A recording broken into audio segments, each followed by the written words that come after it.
Porque o amor nos deixa felizes, louco de felicidade, mas também tristes, louco de desespero. Nada é comparável à aventura suscitada por diferentes formas de amor. Tanto a paixão amorosa, como o amor que nós temos por nossos pais, nossos filhos e os nossos amigos. O amor com certeza é aquilo que dá sentido à nossa existência, à nossa vida, porque uma vida sem amor não teria sentido. Mas também a perda de alguém amado, seja por separação ou por luto, nos afunda na maior tristeza, na maior infelicidade. Nietzsche já dizia que toda alegria tem por objetivo a eternidade. Assim, os grandes mitos amorosos, desde a antiguidade, sempre tiveram um laço forte com o além, com a imortalidade. E somente a promessa do infinito pode tornar a paixão algo sem prazo de validade. Veremos aqui duas figuras opostas acerca desse tema, do amor, que são Tristão e Isolda, de um lado, e de outro, Dom Juan. A lenda de Tristão e Isolda, registrada no século XII, diz respeito ao amor cortês. E esse mito, com várias categorias religiosas e místicas, tem dois ingredientes. De um lado é a saída de si, do eu, do ego, e de outro, o ideal ascético. Nessa lenda não há espaço para o eu ciumento, para o eu possessivo, mas é uma espécie de fusão no outro, no absoluto. E é pela anulação do eu, da subjetividade egocentrada e, em última análise, pela própria morte, que o amante encontra o outro. E numa linguagem hegeliana, o amor é aquele que há uma dissipação tanto do eu como do tu, para se encontrar assim o nós. O eu e o tu estão em constante contradição, em constante choque. O amor é quando o eu e o tu deixam de existir e surge o nós. A paixão amorosa nos deixa loucos de felicidade, mas ela é totalmente efêmera e por isso passageira. Portanto, é na morte, é no infinito que os amados se reencontrarão. Se na vida essa paixão é efêmera, se na vida é difícil as pessoas, por essa dependência que cada um tem de si, se encontrar com o outro, é na morte, quando há a supressão total da vida, que o amor se faz de fato. E a grande mensagem deste mito é que o amor é mais forte que a própria morte. E se por um lado nós temos o amor místico, cortês e até religioso que tende ao infinito de Tristão e Isolda, de outro nós temos a figura criada no século XVII, que é a figura de Dom Juan. Dom Juan é voltado para o puro prazer, para o sexo, para o hedonismo. É o prazer pelo prazer. E ele seduz por seduzir. E ele é totalmente egocêntrico, manipulador e cínico. Ele debocha das convenções, das regras sociais e morais, da distinção entre o bem e o mal, do profano e do sagrado. E ele pode ser considerado um materialista, um ateu, um quase anticristo que debocha da transcendência. Claro que o romantismo tenta dar uma imagem um pouco diferente a Dom Juan, uma imagem mais piegas, uma imagem mais voltada para alguém dominado pelas paixões. Mas o mito original é muito mais vinculado a esse egocentrismo, a esse hedonismo total. E aqui então nós temos o quê? Um individualismo, um narcisismo que adota o princípio do prazer como a única linha de conduta. A lei do desejo é que orienta a vida, e tudo na vida deve ser para satisfazer o prazer. Portanto, com Tristão e Isolda nós temos o amor cortês, o amor religioso, o amor do infinito. E por outro lado, com Dom Juan, nós temos o amor do hedonismo, do prazer, sendo que a única lei é a lei do desejo. Segundo Lucrece e Pascal, é o medo da morte que nos impele para o divertimento, para o consumo sem fim e para a busca dos prazeres. E é justamente esse consumismo que vai nos tornar ainda mais mortais, porque nos torna assim dependente das coisas. E o que é um drogado? Um drogado é aquele que não consegue deixar de aumentar as doses e a frequência de uso. Lucrécio diz que o viciado no consumo é como uma criança que cobiça um brinquedo e quando tem esse brinquedo não deseja mais, porque já deseja outro.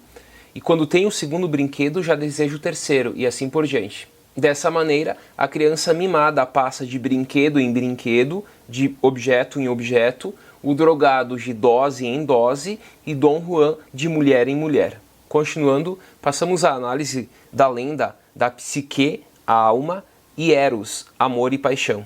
Vênus se sente ofendida quando toma conhecimento de que há uma jovem chamada Psique que é considerada pelo seu povo tão bela ou até mais que a própria Vênus. Psique é filha de um rei e tem duas irmãs, que são bonitas, porém a beleza de Psique é tão grande que a beleza das suas irmãs se torna pequena próximo a dela, e por isso ela sente ciúmes de Psique. E multidões chegam a visitar Psique, trazendo-lhe oferendas e fazendo sacrifícios a ela, de tamanha que é a sua beleza. E Vênus, tomada pela raiva de Psique, pede ao seu filho, ao Eros, que vá em direção a Psique e faz com que ela se apaixone pela pessoa mais feia e mais desprezível e mais pobre do reino. Eros tem esse poder, pois ele é o deus do amor e da paixão. Então ele pode fazer com que Psique se apaixone pela pessoa mais feia do seu reino. E Psique, apesar de toda a sua beleza, não consegue se casar, pois os homens acabam tendo medo dela, pois eles consideram ela demais para eles. Porém, apesar de ser belíssima, ninguém a deseja. Por quê? Porque Psique é alma e não corpo. Ela não possui corpo e, portanto, não existe um desejo erótico aqui envolvido das pessoas com ela. Ela é belíssima porque ela possui uma alma belíssima, e aquilo que as pessoas veem dela é apenas a representação dessa alma, que é perfeita. E o seu invólucro exterior nada mais é do que a imagem interna dela. Resumindo a história, o que acontece, Eros e Psique se apaixonam, e toda noite o deus do amor, Eros, acaba dormindo com Psique, mas faz com que ela prometa o seguinte, que ela não pode ver a sua face. Por isso eles se encontram, os encontros de Eros e Psique são sempre encontros às escuras, na escuridão. E por pura inveja, as duas irmãs convencem Psique a olhar para Eros enquanto ele dormia. Psique, tomada pela curiosidade, acende uma lamparina, se aproxima do rosto de Eros e olha para ele. E se apaixona mais ainda, porque ele era o sujeito mais belo de toda a criação. Só que no momento que ela estava contemplando a sua face e a sua beleza, acaba caindo uma gota de óleo ardente sobre a face de Eros. Ele acorda e promete abandoná-la para sempre.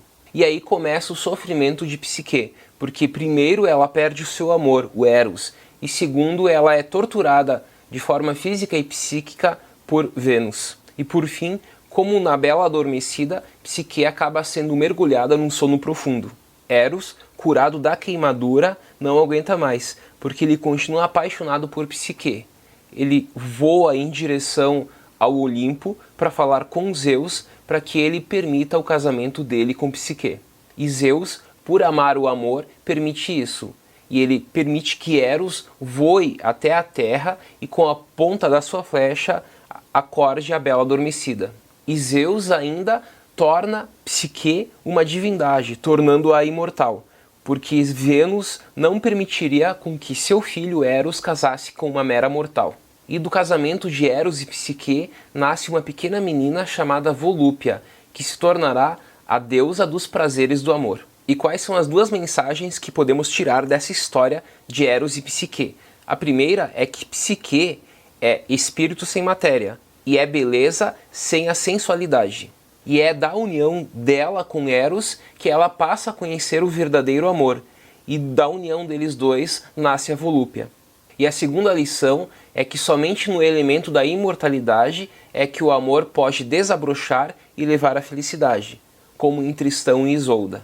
E segundo o cristianismo, com o casamento há a ampliação do Eros por ágape. O ágape é o amor autêntico, desinteressado. E Bento XVI, na sua primeira encíclica chamada Deus é Amor, diz o seguinte: embora o Eros seja inicialmente sobretudo ambicioso, ascendente, fascinação pela grande promessa de felicidade, depois, à medida que se aproxima do outro, far-se-á cada vez menos perguntas sobre si próprio, procurará cada vez mais a felicidade do outro, preocupar-se-á cada vez mais dele, doar-se-á e desejará existir para o outro.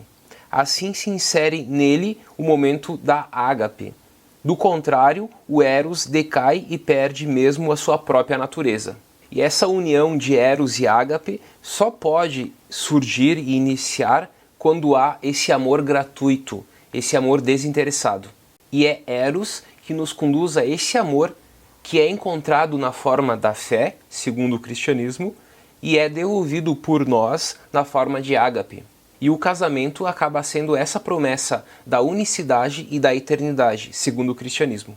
E para finalizar, diante da morte e das contradições que ela implica em relação ao amor, 4 são as atitudes possíveis, segundo Luc Ferry, na obra 7 Maneiras de Ser Feliz. A primeira atitude é a atitude comum da maioria das pessoas, que é não pensar sobre a morte. Porém, não pensar sobre a morte, quando ela chega, ela acaba nos arrasando, nos tirando o chão. E daí vem a segunda atitude dos pensadores antigos, dos estoicos, dos budistas, dos epicuristas, que afirmam que devemos pensar sobre a morte, que devemos nos preparar em relação a ela. E como nós nos preparamos? Nos desapegando em relação às coisas e às pessoas. Porque quando a morte chegar, não há mais relação possível que eu possa fazer eu com pessoas ou eu com coisas. A terceira atitude é a atitude comum das religiões, que é ter fé. Que é ter fé em uma vida após morte, que é ter fé em Deus. E a quarta atitude, que não é nem aquela que devemos nos afastar do debate da morte, que é a primeira, nem pensar sobre a morte e promover o desapego, que é a segunda, e nem ter fé em Deus e na imortalidade da alma, que é a terceira. A quarta atitude é, enquanto houver pessoas para amar nesse mundo, devemos amá-las. E a vida que vale a pena ser vivida é a vida que é vivida por amor. E por separação ou luto, quando a pessoa amada nos deixa, nós perdemos o chão, nós ficamos totalmente perdidos e tristes e desesperados. Porém, 2, 3 anos depois, nós percebemos que há muitas outras pessoas a serem amadas. Enfim, apesar de toda a complexidade de se tratar acerca do amor, ele deve ser sempre pensado e vivenciado. Como disse Santo Agostinho, a medida do amor é amar sem medidas. Até mais.